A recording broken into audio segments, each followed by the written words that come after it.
Okay, very good. So according to Borbet, okay, so you can use my car if you like. So she used the modal can to give permission to someone to use his car. And next, okay, we also have could. So this also used to ask for permission. However, we cannot use it to give permission.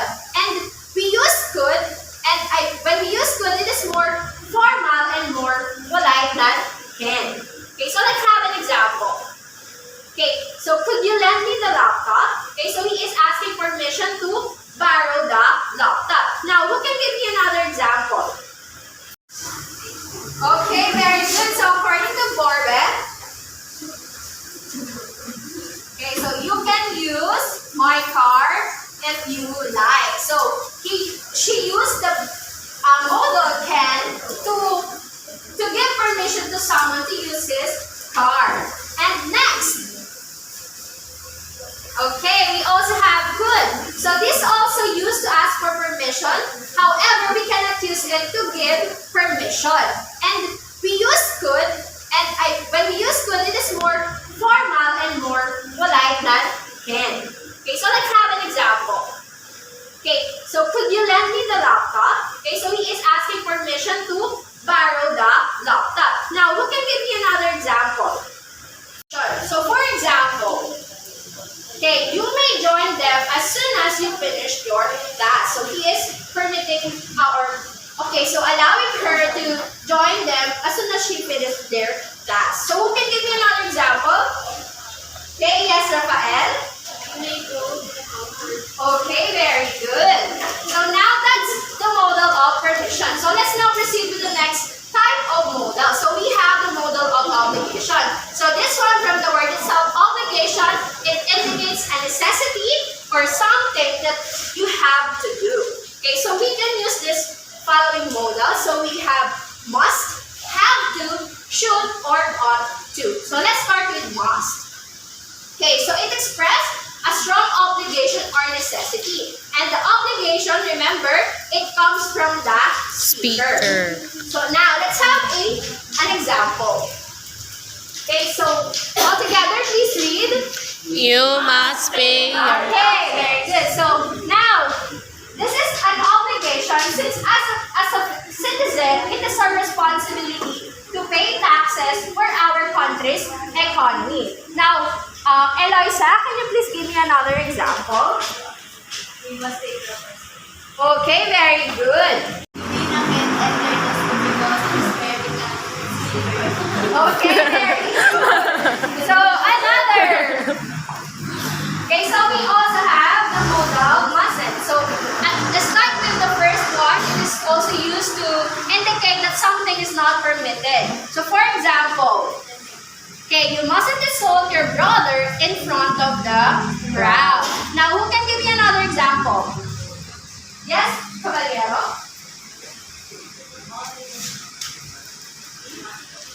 Okay, very good. Okay, so now that's those are the different types of modal. So again, what are those? What are those three again? Yes, Arthur? Obligation, permission, and prohibition. Okay, very good. Now, let's proceed with our next activity. So this is entitled Map Modals. Okay. So, what are we going to do? So, I will choose random student, and that student will choose or will pick a question from here, and then she will answer the question. So, for question number 1, let's have, what's the answer? Okay, yes, Karil. Okay, here's your question, Karil. Okay, what do you think will happen if you do not use modals? Okay, very good. So according to Karil, if you will not use modals, it can result you to have a misunderstanding with the people that you are talking with. Another, yes, Rafael? The same question. Okay, very good. So according to Rafael, if you will not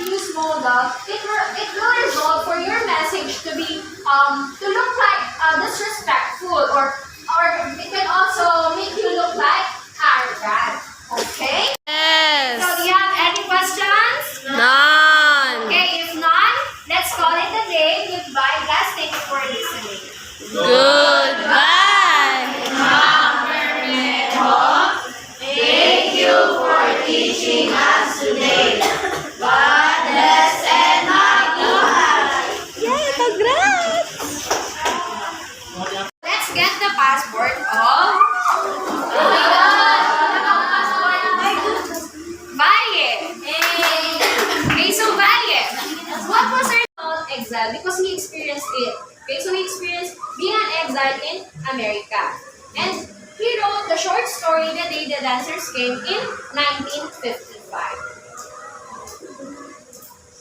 Okay, now, so this time we will have an activity. Okay, so I will group you into 4. So this will be the first group, second group, third group, and then fourth group. So I have here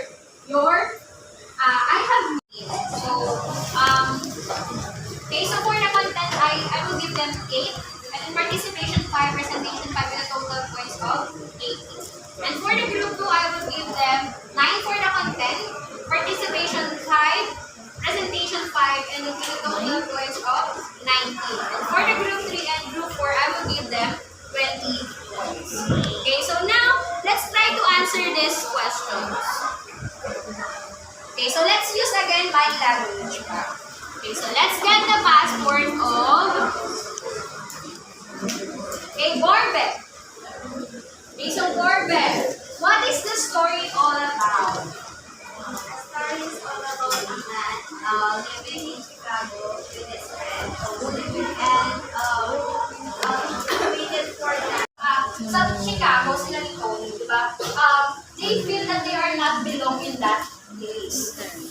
Okay, and then next we also have the man versus technology. So in this conflict, the main character resists technological forces. So in our story, at the latter part of the story, diba, si Phil, he accidentally deleted the recording. So hindi niya na ma-undo or hindi niya na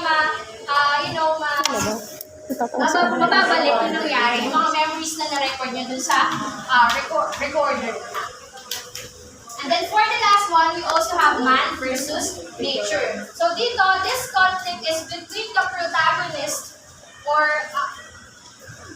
in direct opposition to the forces of nature, just like in this example. So these 2 people, so they are being attacked by the Shark.